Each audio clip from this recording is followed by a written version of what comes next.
O assunto de ontem foi mais relacionado à TDI, né, e à teologia, né?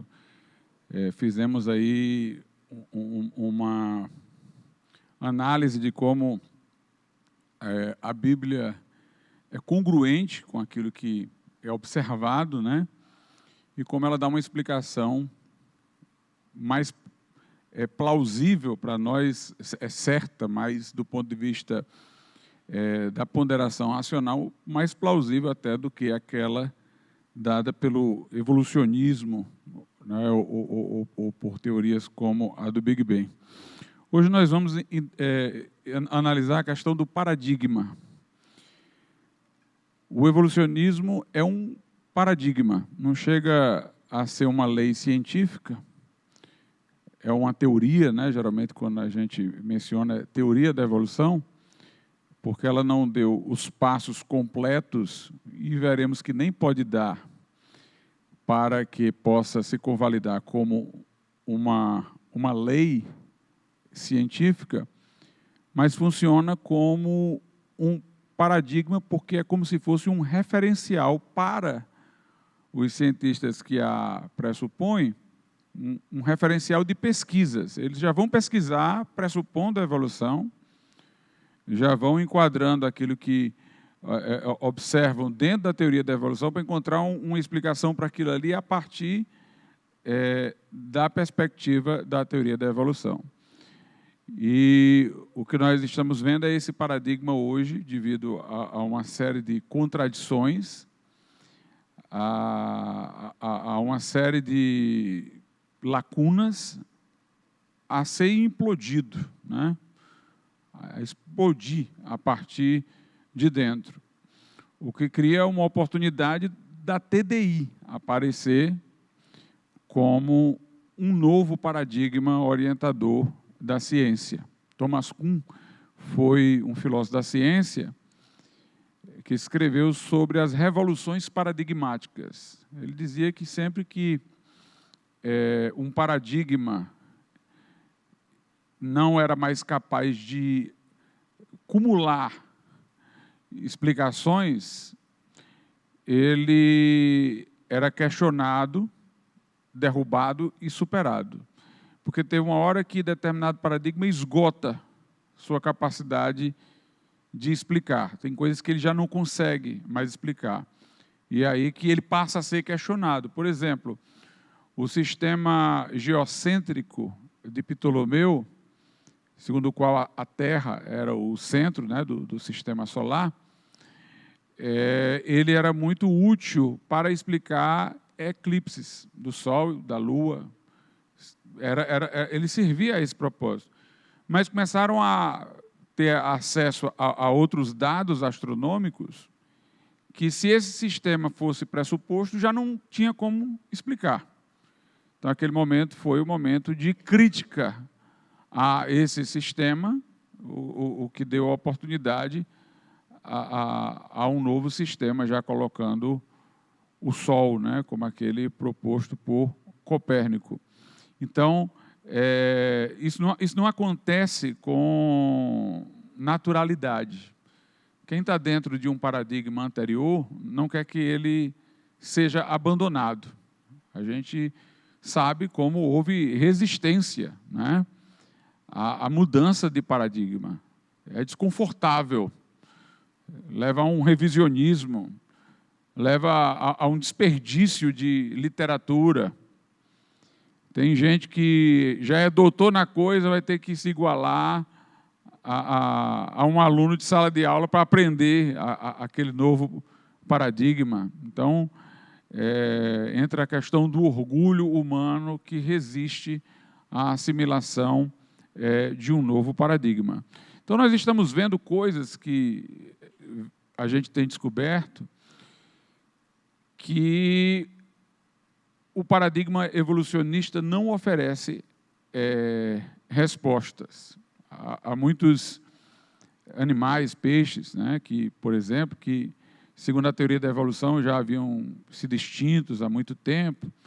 Eles eram ancestrais num processo evolutivo e de repente alguém descobre que esse peixe está lá, ele não desapareceu aí há milhões de anos, encontram o peixe nadando em alguma região do mundo e aí desmantela tudo, né?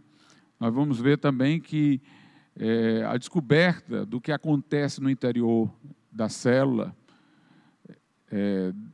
da informação contida no DNA e outras coisas, geraram perguntas que, dentro desse paradigma evolucionista, as respostas não foram satisfatórias.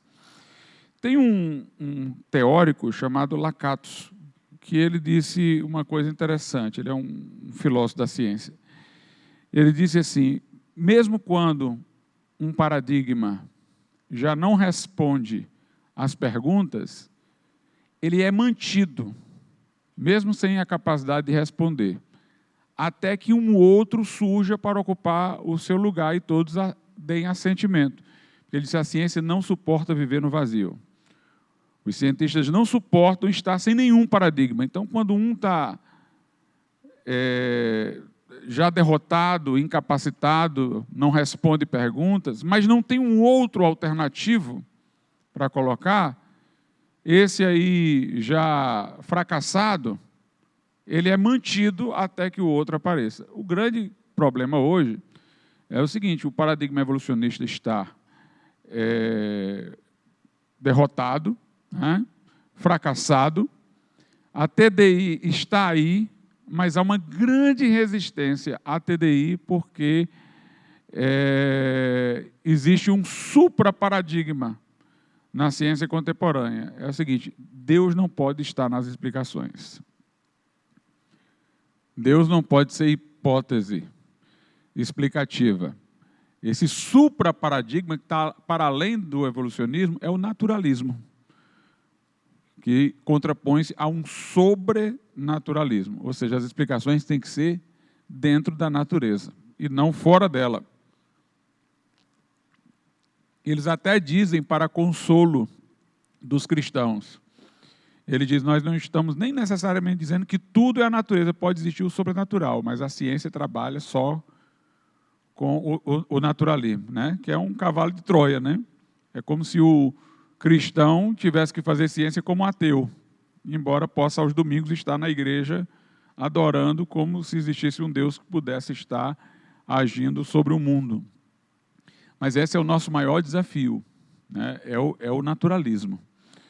É a gente fazê-los admitir a possibilidade de o mundo, a vida, ter tido origem em Deus. O design inteligente não é uma teologia, porque não vai falar sobre quem é Deus, com que propósito ele fez o mundo, de que maneira ele fez e tal. É só mostrando que existem indícios no universo de um projeto que requer uma inteligência.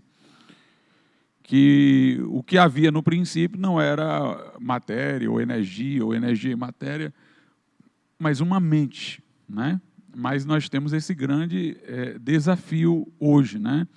Para que eles possam aceitar a TDI como uma alternativa. Eles veem o fracasso do evolucionismo, mas há uma resistência à TDI por causa do supraparadigma, o paradigma maior ainda que eles têm lá em cima, que é o naturalismo. Por isso que a TDI aqui no Brasil, ela acordou o seguinte, que nós deveríamos lutar primeiramente não para que a TDI fosse ensinada nas escolas, até porque é temeroso isso aí, né? A pessoa, um professor evolucionista falando sobre a TDI, ele vai ridicularizar, mangar, zombar, a gente vai dar a oportunidade a ele de denegrir, né, a TDI. Então, o que nós devemos lutar é para que nas escolas se coloquem os problemas que a teoria da evolução não está resolvendo. Esse é que é o melhor. É que não se coloque a teoria da evolução apenas de maneira dogmática, como se fosse a resolução de tudo, mas que se coloque que existe a teoria da evolução e que ela tem problemas. Esse é o nosso primeiro grande objetivo, né? Nos Estados Unidos, lá, houve uma lei proibindo o criacionismo nas escolas, e aí eles colocaram o design inteligente para dizer, não, isso aqui não é criacionismo, porque não é pegar a Bíblia e mostrar que ela é científica, é mostrar pelo desenho do universo que deve haver um projetista, né? Inclusive, foi um irmão nosso lá, advogado, professor de Direito, que foi o grande militante dessa questão lá da TDI, para que fosse ensinada nas escolas. Tem uma guerra lá sobre isso, né? Mas aqui o que a gente quer, pelo menos inicialmente, é que o professor possa mostrar as lacunas, as situações sem respostas a partir da teoria da evolução. Isso já seria um começo de abertura para a gente chegar a essa mudança de paradigma. Mas vamos lá. O Darwin, ele fez observações numa ilha acerca dos tentilhões, os pássaros, os bicos, o tamanho dos bicos, vendo que havia uma variedade no tamanho dos bicos desses pássaros, e que os mais habilitados em determinados períodos tinham os bicos mais propícios para aprisionar alimento em determinados períodos, se davam melhor, né?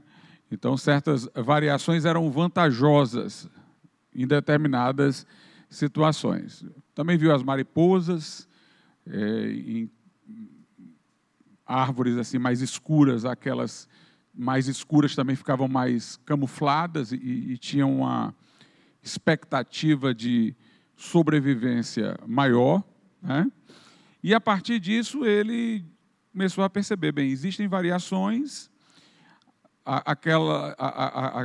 aqueles indivíduos daquela espécie que não têm as variações que, sob aquelas circunstâncias, dão condições de sobreviver, desaparecem, aqueles outros que têm melhores condições de sobrevivência se mantêm, e aí eles vão também gerar com outras variações, e aí, novamente, os mais aptos sobrevivem, e essas variações, se multiplicando, poderiam levar à passagem de uma espécie para outra. Ele não observou nenhuma passagem de espécie para outra, nem teria tempo de vida, né, para poder presenciar isso daí, né? Mas ele viu apenas variações dentro da espécie, né? Viu uma ideia de seleção natural, de sobrevivência do mais apto dentro daquela espécie, mas não de uma maneira que houvesse uma mudança de uma espécie para outra, né? Isso daí a gente chama, às vezes, de microevolução, não é a macroevolução, porque é uma pequena evolução que acontece dentro de uma espécie, mas que não chega a ir de uma espécie a outra. Alguns nem gostam dessa expressão microevolução. Alguns TDIstas, né, não gostam. Eles gostam de dizer o seguinte, que dentro de cada espécie há um conjunto de informações que possibilita a variação. Quer dizer, todas essas variações já estão dentro do conjunto de informações daquela espécie, sendo que algumas delas são ativadas e algumas não são ativadas. Por exemplo, nós podemos ter certas reações no nosso organismo, né, sob determinada circunstância nova, que nós não estávamos lá ainda, que nós não conhecíamos. Tinha uma informação lá desativada e, sob aquela circunstância, foi ativado. Os anticorpos são um bom exemplo, né? Aparece uma doença nova e nós geramos um anticorpo ali para impedir aquele novo vírus, aquela coisa. Quer dizer, nós temos informações lá que vão se ativar diante do problema, né? Então, nós temos um acervo de informações. Então, dentro, por exemplo, dos tentilhões, poderia ter um acervo para um bico maior, um bico menor, e tal, e dependendo de certas condições, ativada uma informação, não é a outra, é essa, não é aquela. Então, alguns até preferem falar, não em microevolução, mas simplesmente em ativação e em desativação de informação, mas independentemente de irmos por um caminho ou por outro. Uma microevolução seria envolvendo variações dentro de uma espécie e, obviamente, os portadores daquelas variações mais adaptadas ao ambiente teriam melhores condições de sobrevivência, mas que essas variações possam galopar ao ponto de haver a mudança de uma espécie para outra, isso não foi comprovado em nenhum momento por Darwin, né? Darwin também procurou se basear na seleção artificial. Por exemplo, pessoas têm 2 cães, 2 cachorros de uma determinada raça. Aí não permite que aquele cachorro cruze com de outra raça, só daquela raça ali, vão preservando, né, aquela raça. Então, o Darwin dizia, olha, como numa seleção artificial, a gente pode tentar melhorar uma raça, também a seleção natural pode ter acontecido isso. Mas a seleção artificial já presume a própria intervenção e o controle de uma mente inteligente, que é a do homem que está controlando tudo aquilo ali. E outra coisa, quando você faz uma seleção artificial dessa daí, chega uma hora que não há mais variação nenhuma, né? Você tem um limite genético, para ali. E se aquele animal que foi para aquela raça, desenvolveu naquela direção, pela seleção artificial, for devolvido ao convívio com os outros, volta tudo ao normal de novo. Começa a se reproduzir junto com outros de outras raças e começa a dar os mesmos resultados de antes. Então, isso também não é uma prova para uma macroevolução, né? Nós percebemos assim, portanto, que nenhuma das observações que foram feitas convalidariam a macroevolução. O Darwin ele cometeu uma falácia lógica, que se torna maximamente uma falácia no campo da ciência, chamada indução apressada. Que a indução é aquele raciocínio que vai do particular para o geral, que por muito tempo, né, para muitos autores e a maioria, foi aceito, a partir de Bacon, como sendo o método das ciências da natureza. Você observa algumas situações particulares e infere que tudo mais acontece daquela maneira que você observou naquelas situações particulares. Então, você vai de um particular para uma lei geral, né? Lei da gravidade, né? Eu solto aqui um objeto, ele cai, eu solto outro, ele cai, eu solto outro, ele cai, e eu concluo que existe uma força que atrai as coisas para o centro da Terra, tudo que eu lançar vai cair. Agora, uma indução apressada é quando o que eu comprovei foi algo e o que eu estou estabelecendo na lei é outra coisa. O que o Darwin constatou foi uma microevolução. Mas a lei que ele construiu, na verdade não é uma lei, uma teoria, né? Foi a da macroevolução. Então, ele cometeu uma indução apressada, ele deu um salto gigantesco, né, na sua indução. É interessante que tem um outro autor, que é o Karl Popper. Karl Popper, ele, inclusive, foi um crítico da indução, né?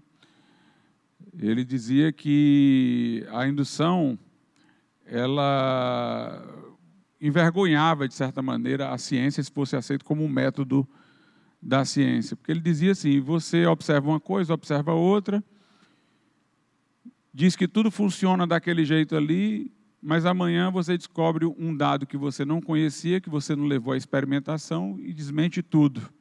E tudo aquilo que foi afirmado dogmaticamente como ciência vai para a lata do lixo, né? Tem o célebre exemplo que foi dado na época do cisne negro, né? Todo mundo observava o cisne, todo cisne era branco, então fizeram a afirmação, todo cisne é branco. Aí um dia encontraram um cisne negro, né?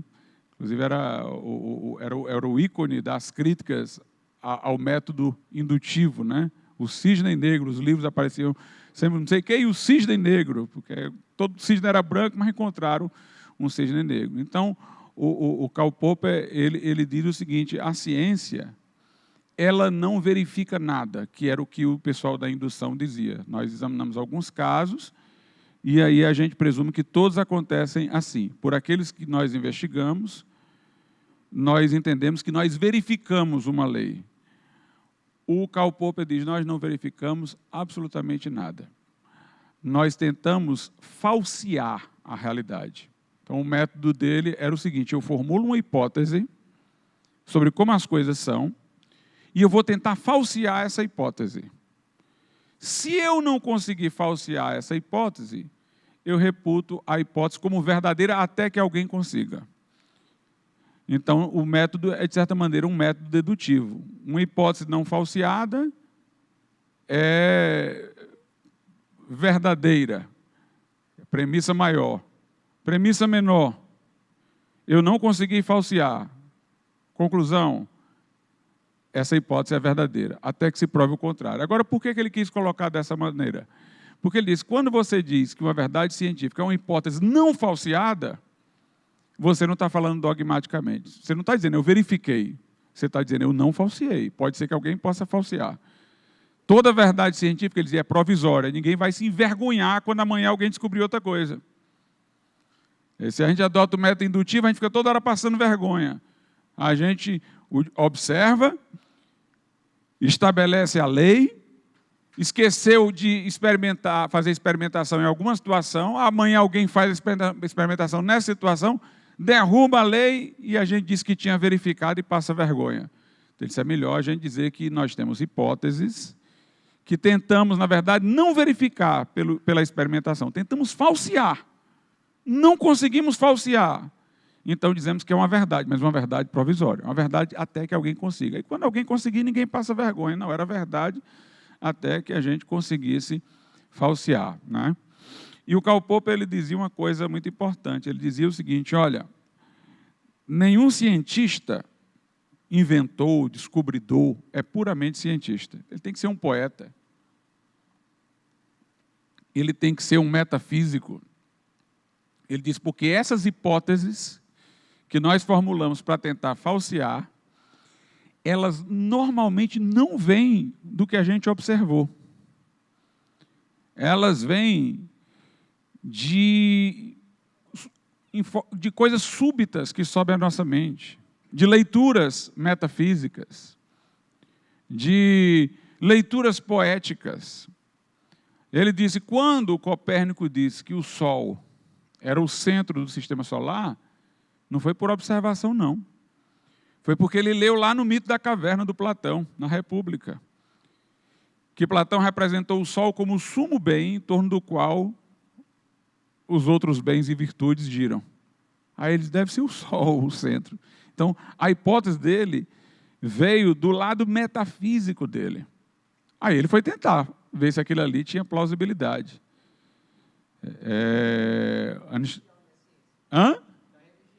Não, a hipótese, mas só vai virar ciência quando passar pelos testes, né? Então ele estava querendo dizer que você tem a hipótese vinda de fora, mas só vai ser ciência quando passar pelos testes, né? Einstein tinha hipóteses súbitas. Ele estava num lugar e disse, isso aqui deve ser assim. Alguma das coisas que ele lançou como hipótese, ele nem observou. Depois dele, outros observaram coisas que ele formulou como hipótese, mas que ele não teve tempo de observar, vinham subitamente na cabeça dele. Então, o livro do Karl Popper é Conjecturas e Refutações, né? Na lógica da pesquisa científica, onde ele defende que a lógica da pesquisa científica é essa de conjecturas e refutações. Você faz conjecturas e vai tentar refutar, vai tentar ver se a sua experimentação derruba aquilo ali. Se não derrubar, aí você reputa como uma verdade científica provisória, até que alguém consiga. Mas ele dizia, só é científico o que é falseável. Ou falsificável, melhor dizer falseável, né? Parece mais agradável aos ouvidos, né? Só é científico o que é falseável. Uma coisa que você não pode falsear é uma conjectura que você tem, mas que você não tem nem condições de refutar. Então, isso aí é pura metafísica. Isso aí é filosofia. Isso daí é religião. O Karl Popper dizia, por exemplo, a religião ela não é ciência porque ela não é falseável. O crente recebe uma bênção, Deus me ama, me abençoou com isso daqui. O crente está passando provação, Deus me ama, Ele está aperfeiçoando o meu caráter. Quer dizer, não tem nada que possa acontecer que vá abalar a fé do crente, não é falseável.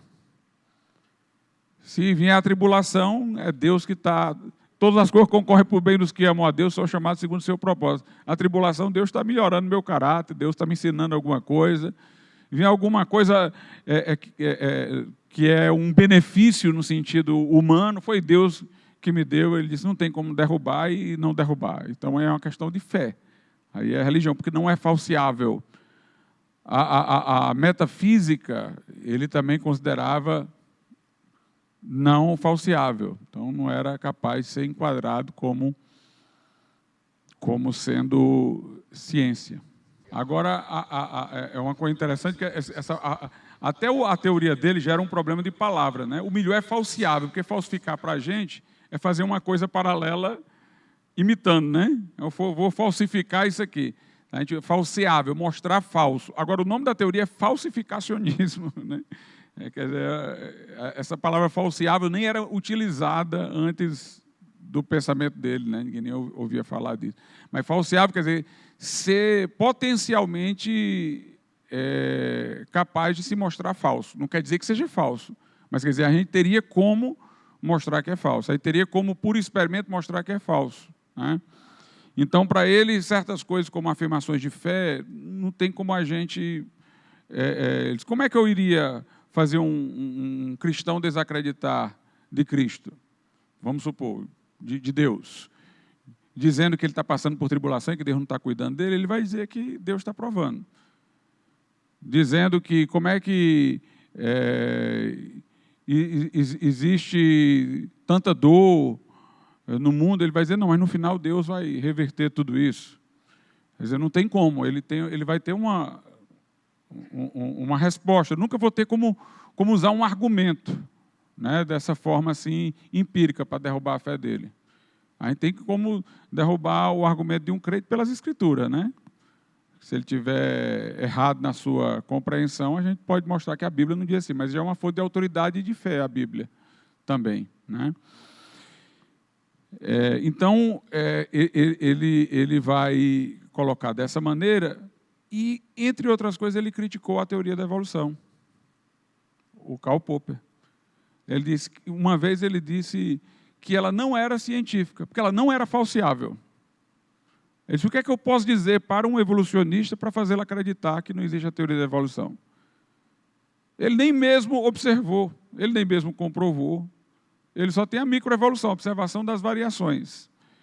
Se eu digo, isso aqui não comprova por causa disso, ele inventa uma coisa. Ele cria uma hipótese ad hoc na hora para poder dar uma justificativa. Eles não têm como você falsear a teoria da evolução para um evolucionista, mostrar que ela é falsa. Ele sempre tem uma explicação. Não, isso aqui é por causa disso aqui. Não, isso aqui é por causa disso aqui. Você pega lá, por exemplo, as camadas geológicas e os fósseis. Aí você pergunta, por que não tem nenhuma espécie de transição aqui? Você só vê espécies bem definidas. Cadê as formas transicionais? Aí ele diz, não, é porque não foram preservadas as camadas com elas. Justamente com elas as camadas se perderam. Igual as câmaras que o Dino perdeu lá no 8 de janeiro, né? Então, não dá para... Perderam-se essas daí. Aí sabe o que estão dizendo agora? Eles estão dizendo agora o seguinte, não, as mudanças de transição não acontecem nos ossos. Acontece nos órgãos, nas partes moles, que não são fossilizadas. Quer dizer, não tem jeito. Não tem jeito. O que você disser, ele cria uma hipótese na hora. É uma religião. É uma religião. Não tem, o que você disser, ele tem uma hipótese no momento. Ele não admite, né, o erro. Então, não é passível de ser falseada, como diria o Popper. Então, isso daí também é uma metafísica. Na verdade, não é uma teoria científica. Aliás, é tão metafísica, é tão religiosa, que a característica de toda metafísica ou toda religião é estender suas explicações para todas as áreas da vida, né?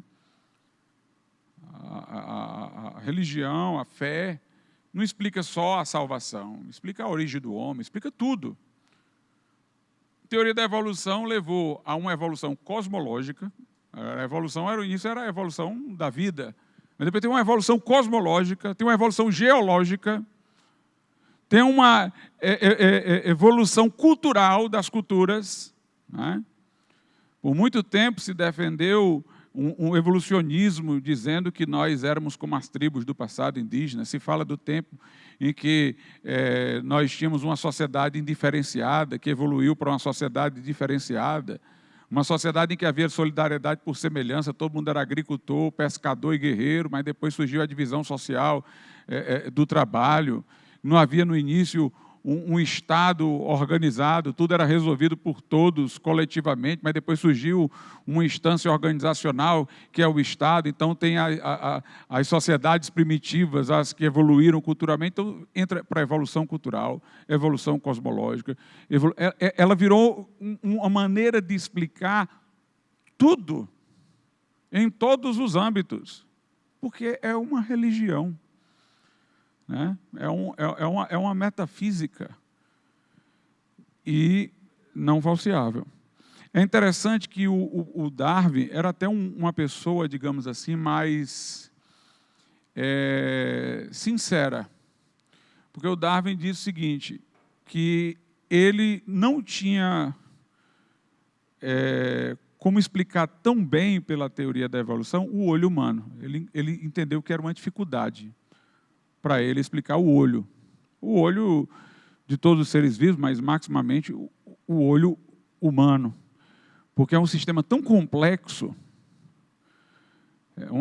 envolve uma sincronia de tantas funções, que ele disse, é difícil imaginar que isso daqui possa vir de um processo evolutivo. Ele entendeu como uma dificuldade para a sua teoria, né? Uma outra grande dificuldade, por exemplo, que ele não entendeu tão bem, mas que depois dele muitos também colocaram, foi o voo de um pássaro, o funcionamento das asas. Tem todo um sistema de planar, tem uma refrigeração pelo ar, tem todo um processo aí com não sei quantas funções que tem uma enorme complexidade. E Darwin também disse outra coisa. Darwin disse, a única coisa que pode derrubar a teoria da evolução seriam as camadas geológicas. Ele admitiu que elas poderiam contestar a teoria da evolução. E contestaram. Se a gente olhar, a gente vai perceber que na era cambriana houve uma explosão de seres, repentina, né? Sem formas de transição, uma explosão repentina. As espécies aparecem todas definidas, sem a gente ver os ancestrais. E mais, em camadas que vinha de períodos posteriores, o desaparecimento também repentino de determinadas espécies. O desaparecimento repentino indica que elas desapareceram por algum cataclisma, como resultado, por exemplo, de um dilúvio, porque não há um desaparecimento lento. Elas aparecem e desaparecem repentinamente naquelas naquelas camadas. Das camadas encontradas, só umas poucas dariam certo com as pressuposições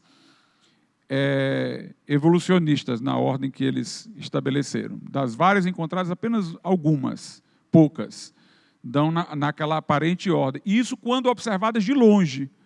Quando você chega perto, que aí você não vê as coisas bem separadas, vê que ainda tem um daqui e acolá, outro aqui e acolá, e não é exatamente daquela maneira, né? Então, nós temos aí também um elemento que Darwin admitiu que poderia contestá-lo e que de fato contesta, né? O Darwin ficou impressionado, por exemplo, com o olho humano. E o sistema nervoso? E o sistema de circulação sanguínea? E a coagulação? E o sistema imunológico?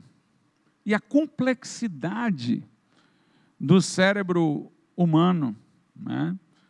Todas essas coisas que se descobriram muito mais complexas, né? Muito mais complexas do que se imaginava no período em que Darwin viveu, né? O Pasteur, ele, pouco antes de Darwin, né, defendeu a lei da biogênese contra a geração espontânea, né? Havia uma ideia proveniente do período medieval de que Deus tinha criado o mundo e colocado sementes de vida em várias partes. Então, tinham algumas dessas sementes que brotavam sob certas condições, e animais poderiam aparecer do nada, sem serem gerados por outros, né? Então, você colocava lá uma camisa suada e tal, e apareciam ratos, aí supunha-se que o rato apareceu ali dessas sementes de vida que brotaram e os ratos apareceram do nada. Era a geração espontânea. E o Pasteur provou que não, que vida só é gerada de vida. Ele fez experimentos, constatou lá e estabeleceu a lei da biogênese. Vida só é proveniente de vida. Pessoal, como é que um darwinista é darwinista e defende a lei da biogênese?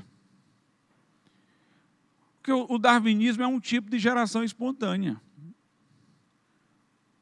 Por uma série de coincidências, formaram-se moléculas, depois uma célula, depois se evoluiu e se teve os seres mais simples, que foram evoluindo para os mais complexos. É uma geração espontânea. A lei da biogênese desmente qualquer tipo de geração espontânea. Quer dizer que se um mágico tirar um coelho da cartola, repentinamente é um truque. Mas se a cartola estiver lá há milhões de anos e sair um coelho, pode ser.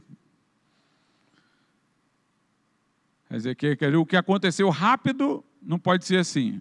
O que aconteceu a longo prazo pode, né? Então, a lei da biogênese é uma negativa da teoria da evolução. A segunda lei da termodinâmica também, que eu falei ontem, né? Que é a lei da entropia. As coisas tendem para a desorganização e não para a organização.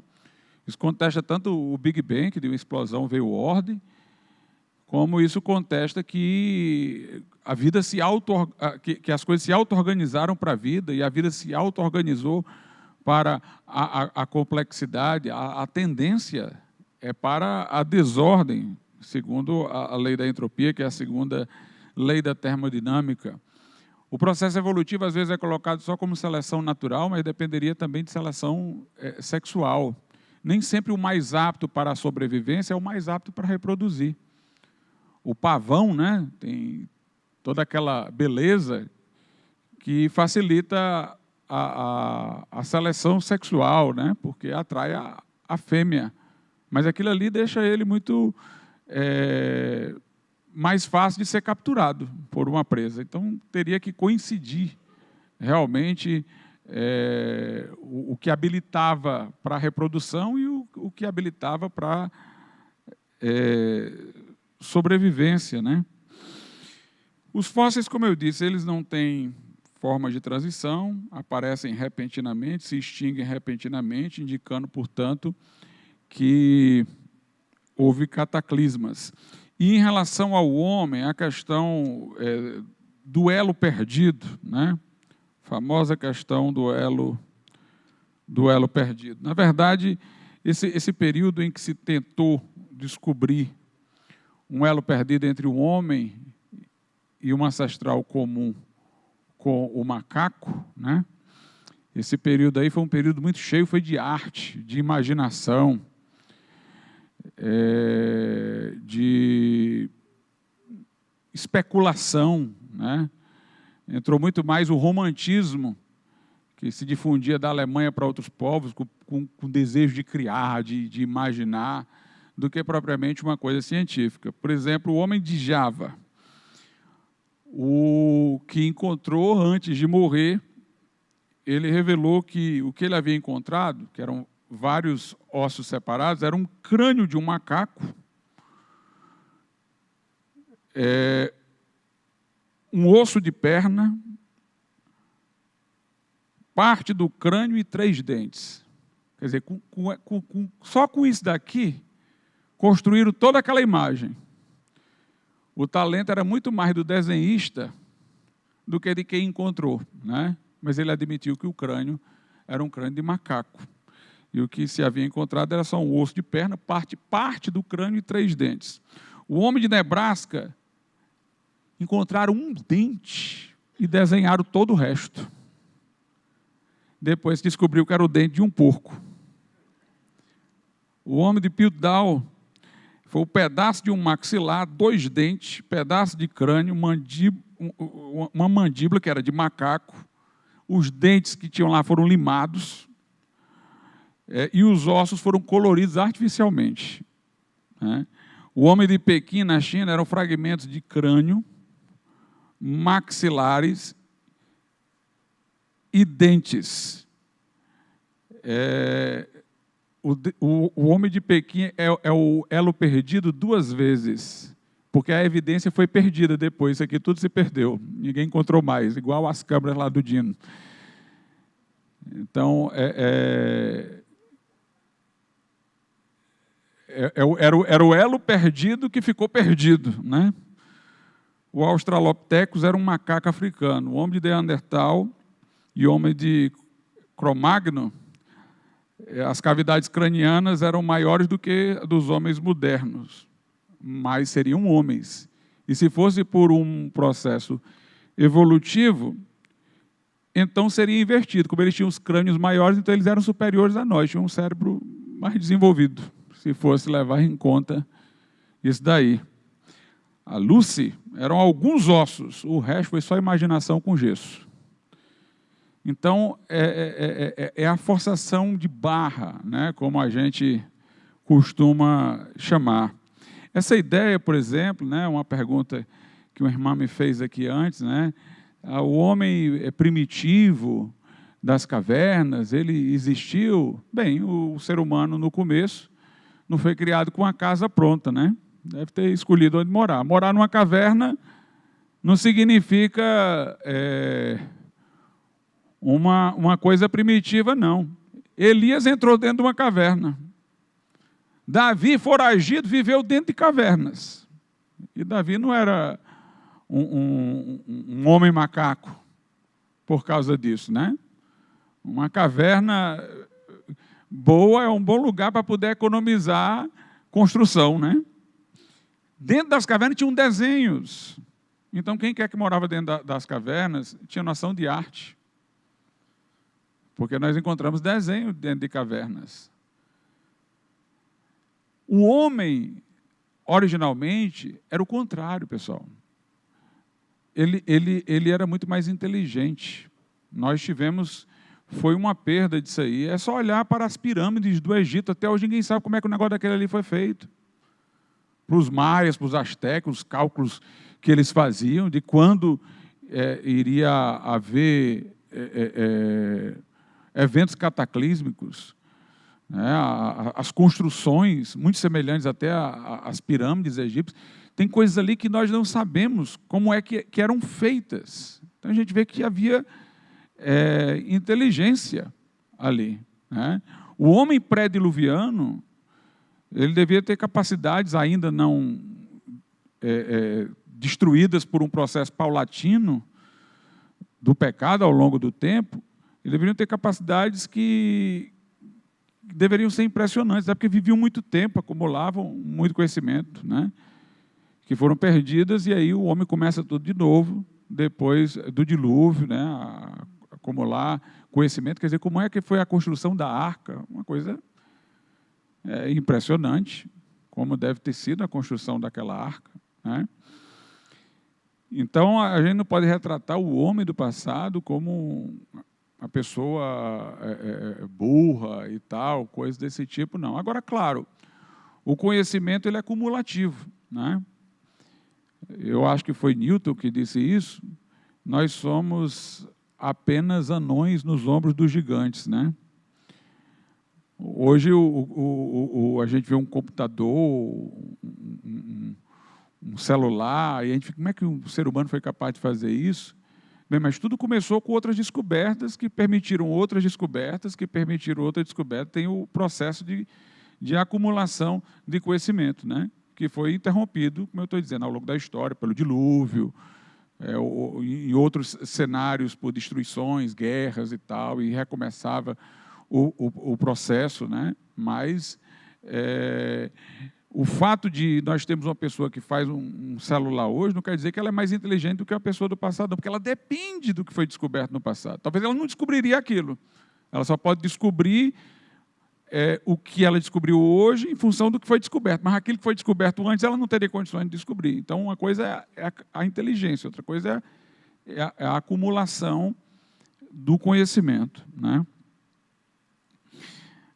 Teve um autor, o Stephen Gould, né? Ele defendeu o equilíbrio pontuado. Ele viu uma grande dificuldade mesmo de haver um processo evolutivo, como imaginado por Darwin. Ele defendeu uma teoria que até os evolucionistas não gostam, porque acham muito esquisita, mas ele disse, mas esquisita é o que vocês pensam.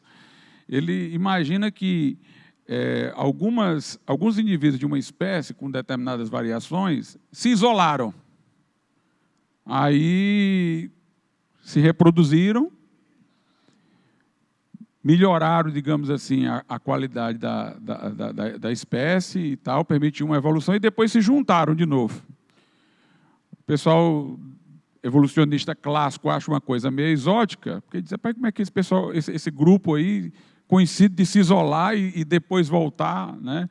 Mas ele vê a dificuldade de um processo evolutivo acontecer com todos juntos, porque ele diz, há um fluxo de genes ali e ali as variações que vão acontecendo vão logo sendo diluídas na mistura. Então, era preciso que esses aí tivessem se separado. Ele chamou isso de equilíbrio pontuado, mas, como eu disse, não foi bem acolhido entre os evolucionistas, né? O Haeckel, né, foi aquele teórico evolucionista das homologias, né, que defendeu que a ontogenia ela repete a filogenia, né? Há uma recapitulação nos mamíferos, na fase de desenvolvimento embrionário, dos estágios anteriores da evolução. Então, tem um período que o embrião parece ali como se tivesse qualidades de um peixe, depois outro, tal. Mas isso também já foi tido como falso, até pelos evolucionistas. Os desenhos foi ele mesmo que fez, que vantagem, né? Ele mesmo fez os desenhos das fases do desenvolvimento dos embriões, né? Descobriu-se que os desenhos foram todos manipulados, todos manipulados. Outra coisa também é que aquilo que ele dizia que, por exemplo, parecia barbatamas de um peixe em determinado período do estágio embrionário, não tinha nenhuma função análoga a isso aí que seria dos peixes. Esses estágios em que ele via isso aí, o desenvolvimento anterior e posterior não indicava que aquilo ali tinha qualquer ligação com o que ele estava imaginando. Os desenhos forçavam os desenvolvimentos não tinham nada a ver, mesmo comparando um mamífero com o outro, que era parecido em um e outro, naquele estágio ali estava se desenvolvendo para uma coisa completamente diferente. E os evolucionistas terminaram abandonando. O curioso é que ainda aparece nos livros de biologia, principalmente do ensino médio. Mesmo os evolucionistas rejeitando, esses desenhos ainda aparecem, quando a coisa já foi reprovada pela comunidade científica. O evolucionismo teve tanto sucesso por quê? Por que eles conseguiram ganhar tanto terreno, obter tanta adesão? Foi por causa dos méritos científicos do evolucionismo? Não, estou mostrando aqui que não houve méritos. Houve até uma indução apressada, um salto, galope indutivo de Darwin. Mas por que houve tanta receptividade? Pessoal, pelo cenário. O cenário histórico. A receptividade da teoria da evolução deve-se menos aos méritos científicos e mais ao cenário histórico. Eu falei ontem aqui que os iluministas, eles eram deístas, na maioria. Deus fez o mundo, deu a corda no relógio e saiu. Tudo era explicado por leis científicas. O que era tido por milagre, eles diziam, é uma lei que a gente ainda não descobriu o que é, vamos descobrir amanhã, e iam descobrindo coisas, e iam dizendo que estavam explicando tudo, que não estava explicado, eles iriam explicar, mas para a origem eles não tinham. Como dar qualquer outra explicação sem Deus até então. Então aparece a teoria da evolução para o surgimento da vida, aparece uma outra teoria para o surgimento do universo que dispensa Deus, era o que eles já queriam. Então eles, deístas, estavam a um passo do ateísmo. Eles só mantiveram Deus não por devoção, mas porque precisavam de uma hipótese de encerramento do sistema. Como eu disse, a ciência não vive no vácuo. Um paradigma, na visão deles, só pode sair quando um outro chegar. Então, o evolucionismo era o que eles já queriam para desbancar para o ateísmo. Na época, o iluminismo defendia o progresso, que o mundo estava caminhando para um progresso, né? Então, a Idade Média era a Idade das Trevas, na visão deles. E a era da razão que eles estavam instaurando como iluministas era a era da emancipação. É como se, durante a Idade Média, nós fôssemos crianças. Por isso que nós precisávamos de tutores, de autoridades, como a igreja, os reis. Mas agora nós estávamos emancipados, nós éramos adultos. Portanto, o Estado deveria ser mínimo, deixando que cada um de nós decidisse a nossa própria vida, que é o pensamento liberal, que até tem muita coisa boa, né?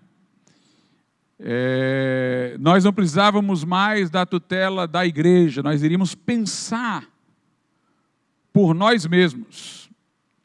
Nós não iríamos mais depender de uma revelação, nós íamos apenas confiar na nossa razão, né? O Descartes, lá no Discurso do Método, que é um racionalista desse período iluminista, né? Mas que ainda acreditava em Deus, o Descartes dizia o seguinte: duvide de tudo que você aprendeu, leve tudo ao tribunal da razão e mantenha só o que a razão possa convalidar. Era o procedimento chamado dúvida cartesiana, que não é uma dúvida psicológica, é uma dúvida metódica. Você duvida de tudo que lhe foi ensinado, era o que a Idade Média tinha lhe passado, e você só manteria aquilo que se mostrasse claro e distinto à razão. Doutrinas como a Trindade, por exemplo, não se mostravam claras e distintas à razão. Então, eles começaram a ter uma antipatia com a religião e a razão que dominava o centro das atenções, né? Havia uma grande arrogância quanto à confiabilidade da razão. Pascal, que foi um crítico desse tipo de iluminismo, disse uma coisa muito valiosa, né? Ele disse: o maior mérito da razão é reconhecer os seus limites.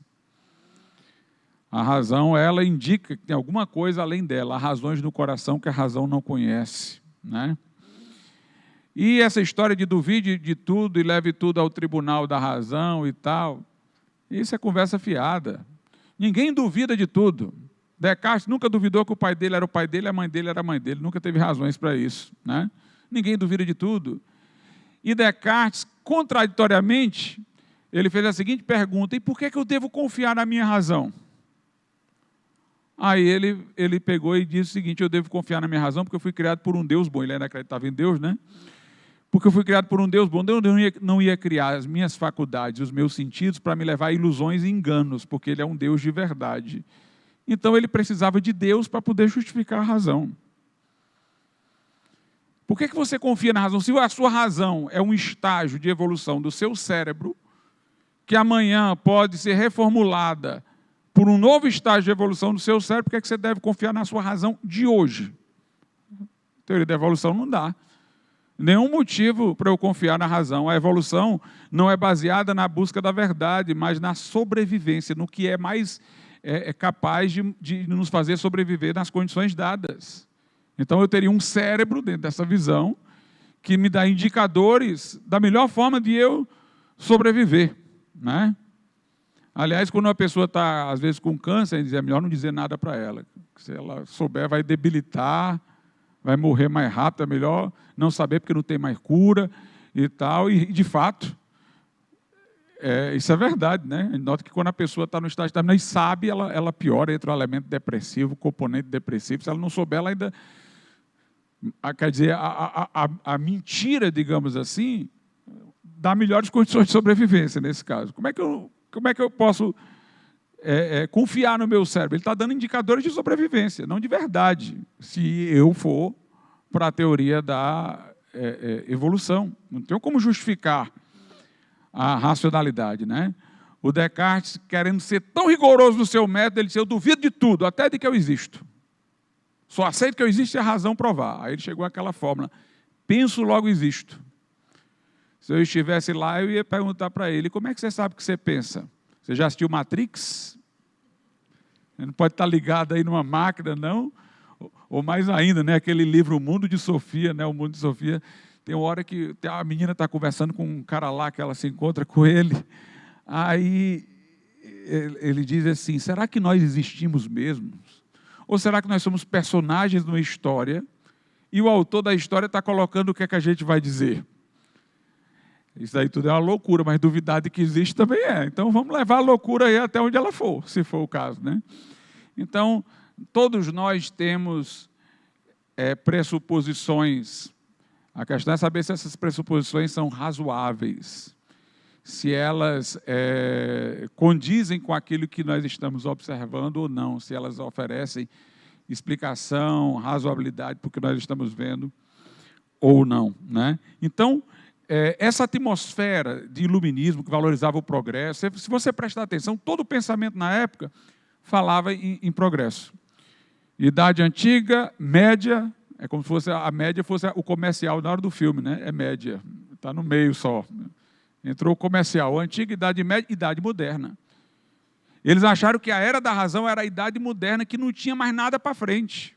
Até hoje causaram um problema para os historiadores. Como é que a gente chama o nosso tempo agora, se eles chamaram a última de idade moderna? Então, a gente está na idade moderna, aí tem historiadores que falam que nós estamos na idade contemporânea. E qual é a diferença entre contemporâneo e moderno? Tem uns que falam que nós estamos na era ultramoderna, pós-moderna. Eu quero saber o que é que vem depois da pós-moderna, após da pós-moderna, né? Então, eles achavam que ele era o final da história. Agora é a era da razão, o paradigma não vai mudar, a era da racionalidade, o que nós vamos ter agora é só avanço do processo civilizatório, tecnologia e tal, e progresso, né? Essa filosofia do progresso, por exemplo, entra em Comte. O Comte diz que tem 3 estágios. Ele chama o primeiro estágio teológico, dos mais primitivos, depois o estágio metafísico, e depois o estágio positivo ou científico, que era, coincidentemente, sempre é assim, né? Era a época deles. É o que C.S. Lewis chamou de snobismo cronológico. A minha época é sempre a mais inteligente, a do passado é dos burros. Eu vou olhar para trás para zombar. Como é que o cara acreditava num negócio desse?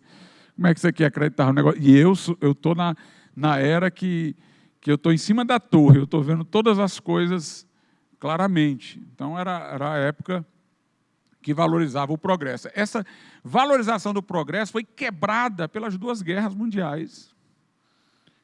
Havia uma euforia no mundo. Século XIX, comecinho do século XX, a ciência, o avanço, aí pá, guerra. A ciência que eles achavam que ia só fazer o bem à humanidade, trazer conforto, cura para as doenças, inventou bombas. Armas de destruição em massa. Quando vieram as duas guerras, aí veio a era das incertezas. Quer dizer, ciência não, necessariamente não é bom. Pode ser destruição, pode ser guerra. Aí veio o existencialismo, o estilo sartriano, né? Que valoriza a angústia, que não tem mais negócio de progresso, nada tem sentido, exceto o sentido que você dá, é um mundo no vazio, você é que dá sentido às coisas. Depois vem a era pós-moderna, que não acredita mais em razão, não existe verdade objetiva, não existe valor objetivo, é cada um por si, multiculturalismo, não tem mais... Essa situação que a gente tem hoje aí, de desordem, de anarquia, de anomia. Né? Hoje essa filosofia do progresso caiu por terra, mas era existente na época de Darwin. Era o otimismo, o progresso. E a evolução darwinista é exatamente da menor complexidade para a maior complexidade. Dava certinho. Atendia aos deístas, que dominavam o cenário científico, que acreditavam que Deus estava lá para criar, mas só para isso, não era um Deus objeto de devoção, era um Deus que funcionava só como hipótese filosófica. Mas se tivesse uma outra alternativa para colocar lá melhor, então tinha o evolucionismo para colocar, tira Deus. O deísmo estava a um passo do ateísmo. Eles acreditavam num progresso constante, ela vinha com a ideia de progresso, ó, do menos complexo para o mais complexo, e era a época áurea do capitalismo, sepultando aquelas estruturas medievais, feudais. Qual é a lógica do capitalismo? A concorrência. A concorrência. Né? O egoísmo, dizia o Adam Smith, em certo sentido tem um valor, porque ele facilita a concorrência leva a melhores preços, melhores produtos, cada um querendo oferecer melhor produto do que o outro por um melhor preço. A lógica do capitalismo é a concorrência. Então, ele tinha um cenário que dava uma congruência. A evolução, a seleção do mais apto. O mais apto sobrevive. Ao capitalismo, a concorrência melhora preços e produtos. Ou seja, no capitalismo, a concorrência fazia as coisas melhorarem. Na evolução, essa seleção, essa concorrência, fazia a sobrevivência do mais apto melhorar a espécie. A ideia era de progresso. A evolução do menos complexo para o mais complexo. A ideia era de tentar encontrar uma explicação para as coisas sem precisar recorrer a Deus, porque isso era associado com a Idade Média, eles eram da Era da Razão e tal. E aí você, então, tinha agora uma forma de explicar a origem da vida sem precisar de Deus. Foi essa congruência. Tem um autor marxista, Boaventura de Souza Santos, professor da Universidade de Coimbra, né? Ele é um cara de linha esquerdista, né? Por sinal, até agora ele está passando por um processo lá, não vou julgá-lo, dizer se é falso ou verdadeiro, mas o processo é de assédio, né? A orientandas.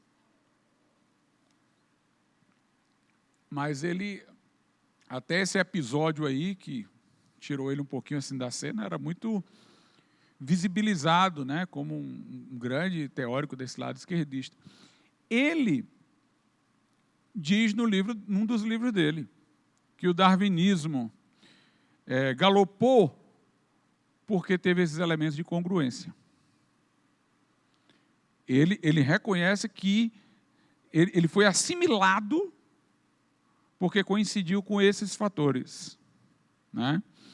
Interessante que Spencer, era um pensador da área mais da sociologia, que defendia um evolucionismo cultural. Um evolucionismo cultural. Ele dizia que as culturas evoluíam de culturas mais primitivas, tribais, para as culturas como nós vemos no mundo moderno. Ele tinha todo um trajeto que ele colocava lá de evolução das culturas. Quando a gente fala de Spencer, a gente costuma chamar o pensamento dele de darwinismo social. Mas Spencer teorizou antes de Darwin. Então, o darwinismo é que é um spencerismo natural.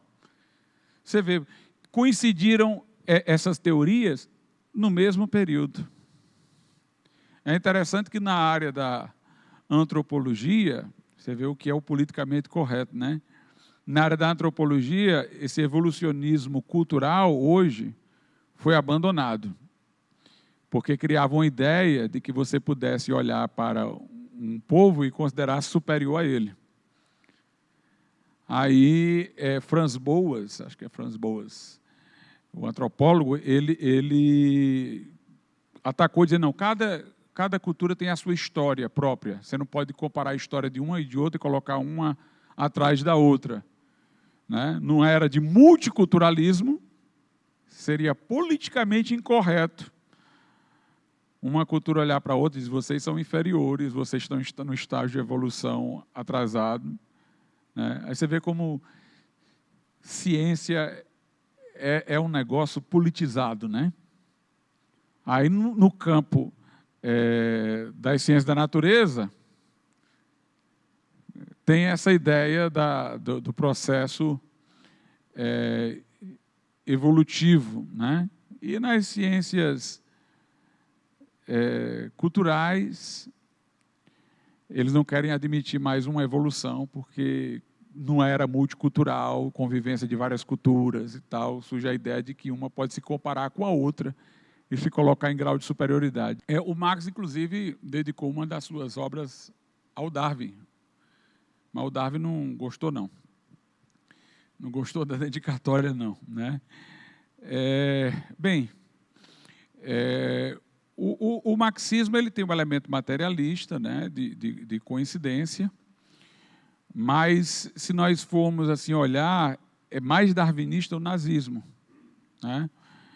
Eu estou dizendo a congruência com o capitalismo em duas áreas diferentes. Né? No campo do evolucionismo darwinista, é na evolução das espécies, no outro não, é questão de melhor preço e melhor produto.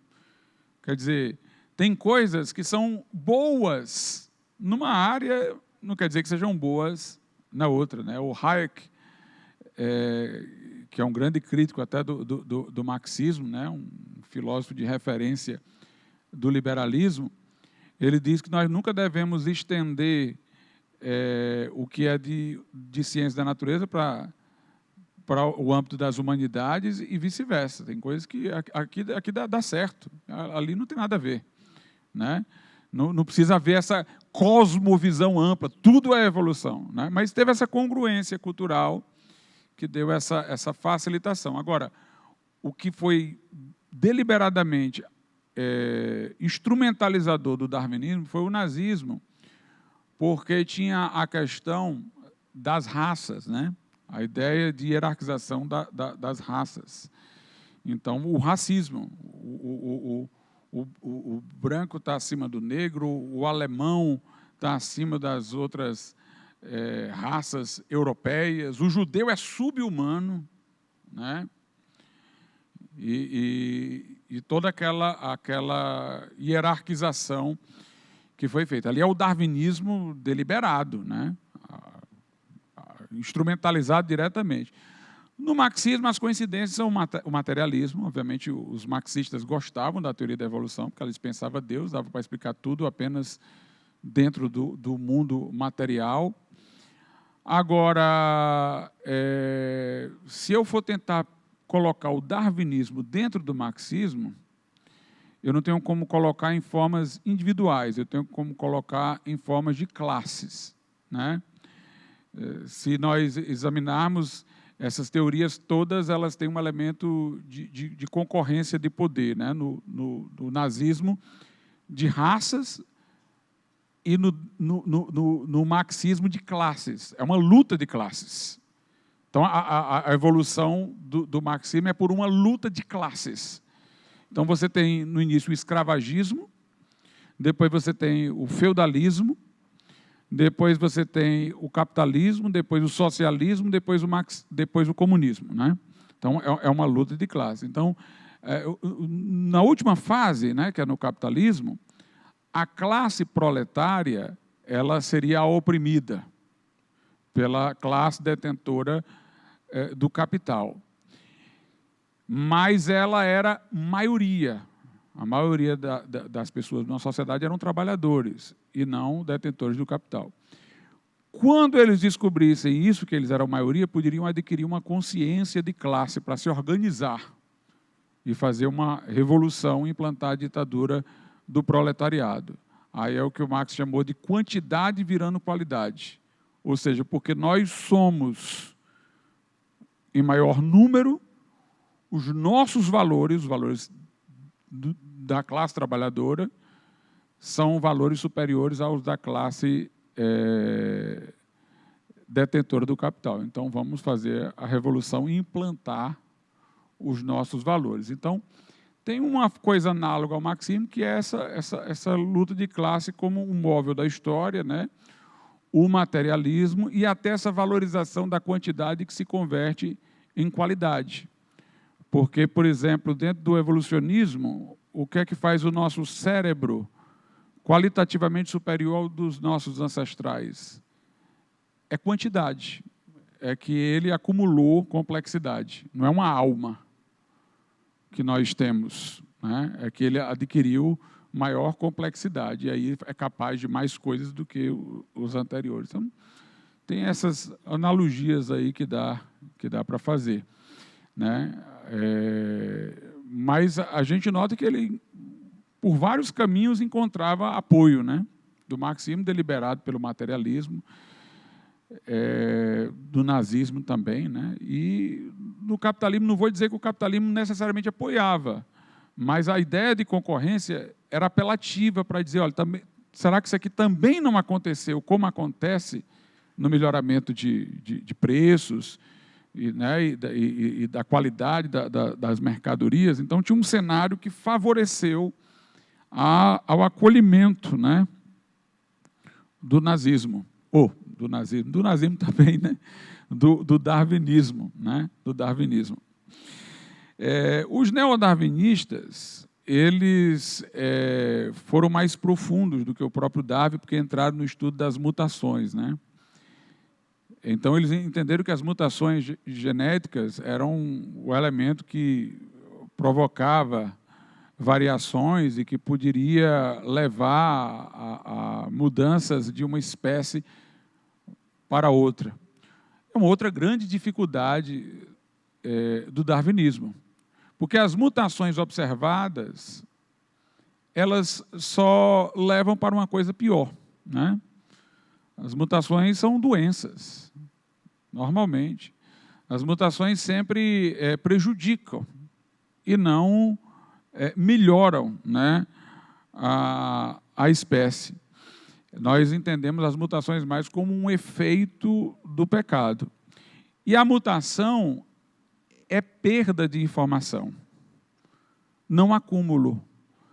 Então, ela normalmente não vai melhorar ou aumentar a complexidade da espécie. Ela vai diminuir a informação. Às vezes, uma diminuição de informação, por coincidência, dá condições de sobrevivência, mas ela não está aumentando a complexidade, está diminuindo. Por exemplo, uma bactéria que já não é mais atingida pelo antibiótico, porque ela perdeu a informação que recepcionava os efeitos do antibiótico, que eram deletérios para ela, né? Então, ela teve uma perda de informação que, coincidentemente, deu condições de sobreviver, mas ela não evoluiu para uma situação mais complexa, ela perdeu informação. Ainda que eu encontrasse, e as nossas observações são sempre de mutações danosas, mas ainda que a gente encontrasse uma mutação que acrescentasse alguma coisa a mais, essa alguma coisa a mais teria que ter uma função. Por que de uma mutação aleatória vem algo que vai ter função. Essa mutação teria que criar um novo órgão, uma nova função. Não é o que nós observamos. Tentaram, por meio de radiação, submeter a mosca da fruta a mutações artificiais, né, provocadas. Elas tinham danos nas suas asas, que as impossibilitavam voar. Perdiam uma asa, ficava sem a outra. Tentaram de tudo para ver se alguma coisa melhorava. Tudo piorava. Tudo piorava. As mutações eram sempre prejudiciais, né? Há também aquela tentativa, né, daquele cientista, o Miller, né, de produzir aminoácidos em laboratório, né?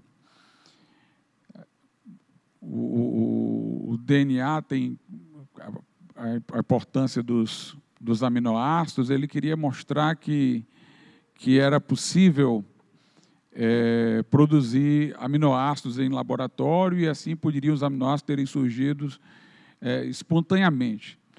E ele fez alguns experimentos, né? Mas os experimentos dele que produziram aminoácidos são 20 mil aminoácidos possíveis, somente 20 têm utilidade para a vida. Ele produziu alguns lá, mas ele produziu imaginando as condições da Terra diferentes daquelas que são.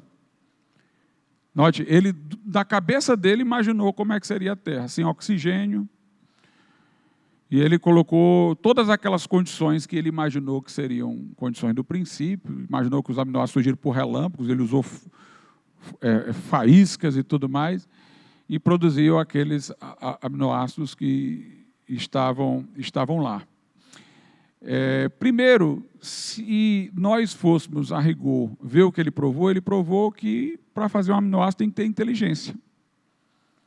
Porque foi ele que produziu, ele que planejou, ele que idealizou as condições possíveis, ele que administrou os instrumentos que foram utilizados. Então, se ele provou alguma coisa, ele provou que tem que ser por meio de uma inteligência. E os aminoácidos necessários à vida são canhotos. Ele produziu canhotos e destros. A combinação inviabiliza a questão da vida. Então, na verdade, ele também não provou nada. E ainda que ele provasse o surgimento de aminoácidos, ainda teriam as outras fases de auto-organização, todas que seriam necessárias, muito mais complexas até do que o próprio surgimento do aminoácido. A grande reviravolta, entretanto, pessoal, na questão do darwinismo, foi descobertas sobre o que acontece no interior da célula, né? Essa foi a grande reviravolta. Na época de Darwin, ele imaginou que a célula, que vem de cela, seria como se fosse uma prisão, né? Uma cela de um mosteiro. A célula seria uma cela com material informe dentro dela. Ele nunca imaginava a complexidade que havia lá dentro. Mas hoje nós sabemos de toda a complexidade que existe no interior da célula. O Michael Behe escreveu o livro, né, A Caixa Preta de Darwin.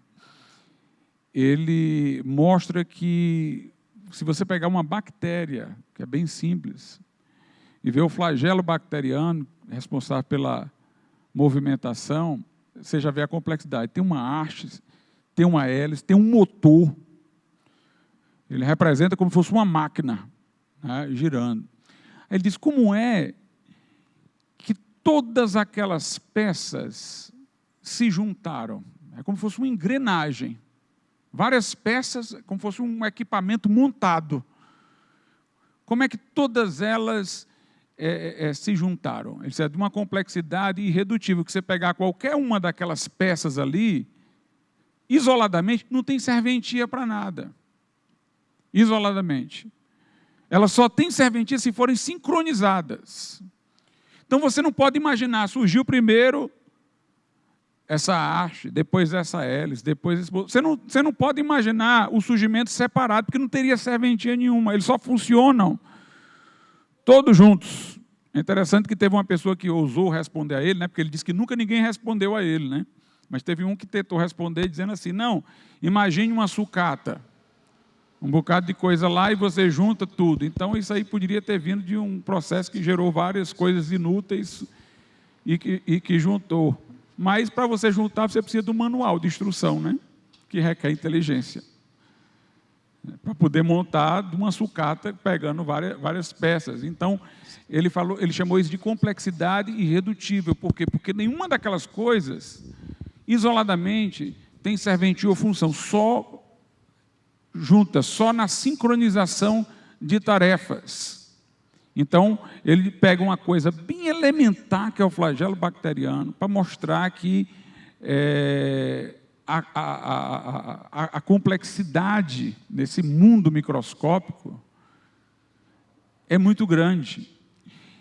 Os darwinistas ficaram loucos com tudo isso, a descoberta da estrutura do DNA, que há informação, como eu disse ontem, informação só pode vir de inteligência, e toda aquela complexidade ali no interior, né, de uma célula. O William Dembski, né, fala de informação complexa e especificada. Ele diz assim, se você tiver CA, sempre duas letras assim, se alternando, ele diz isso daí é uma informação especificada. Mas se em vez de for CA, for CABE, C cedilha E, que quer dizer cabeça, for uma sequência que ainda faz sentido, então, além de ela ser especificada, ela é complexa. Ele diz, é o que nós enxergamos no DNA. Uma informação complexa e especificada. Aí ele dá um exemplo da moeda. Ele diz, você pode jogar uma moeda para cima e dizer, bem, há uma probabilidade de 50% de ser cara e de ser coroa. Mas será que você poderia lançar a moeda 100 vezes para cima e 100 vezes da cara? Foge a qualquer lei da probabilidade. Então ele diz, todas as probabilidades matemáticas de imaginar que um processo casual levou ao surgimento de uma célula com tanta complexidade, ao DNA, com toda essa rede de informação, todo o cálculo de probabilidade dá errado. E aí, por que isso, pessoal, gerou um grande problema para os evolucionistas? Porque os evolucionistas só pensavam em matéria de órgão. E para poder imaginar que as situações fortuitas pudessem ter evoluído para a formação daqueles órgãos, eles já imaginavam milhões de anos.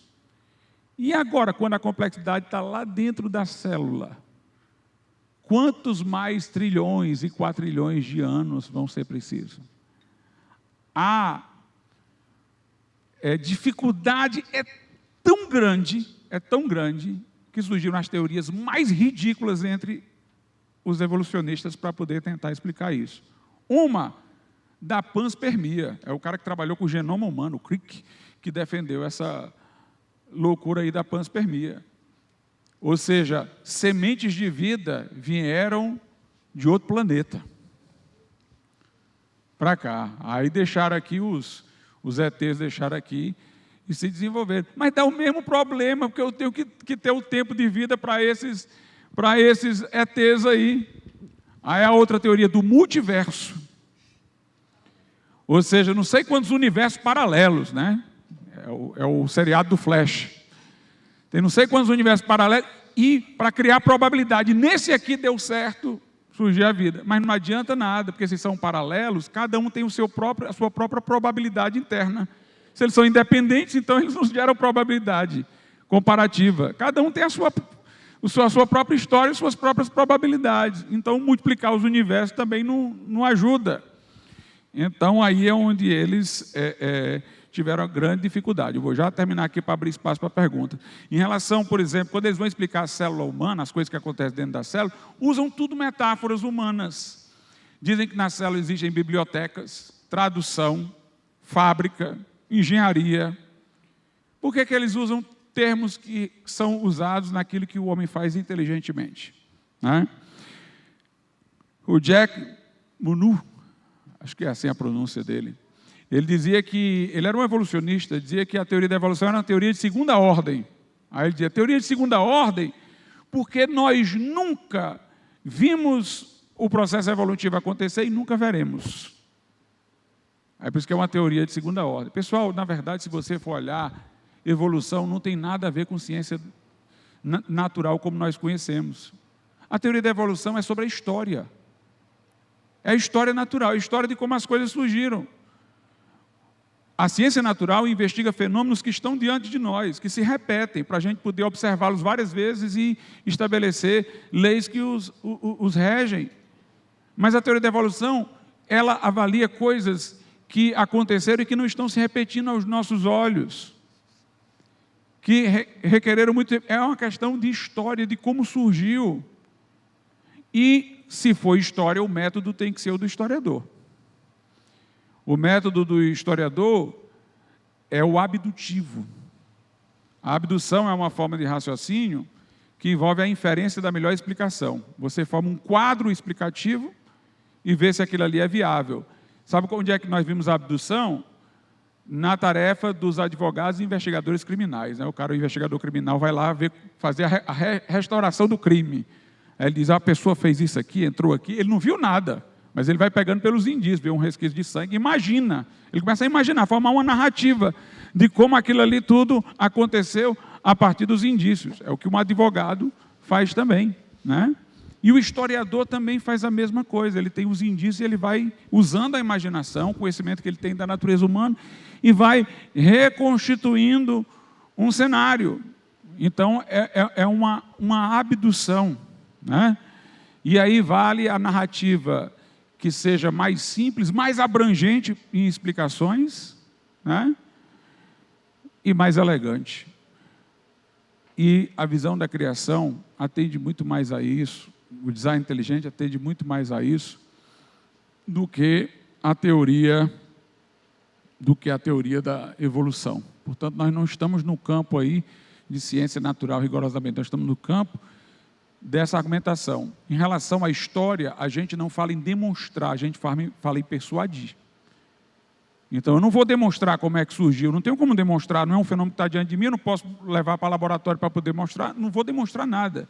Mas eu posso persuadir de que a minha narrativa é mais segura do que a outra é mais segura do que essa, e nós temos razões, por tudo que foi apresentado aqui, para sermos persuadidos de que a narrativa do design inteligente é mais persuasiva do que a narrativa da teoria da evolução.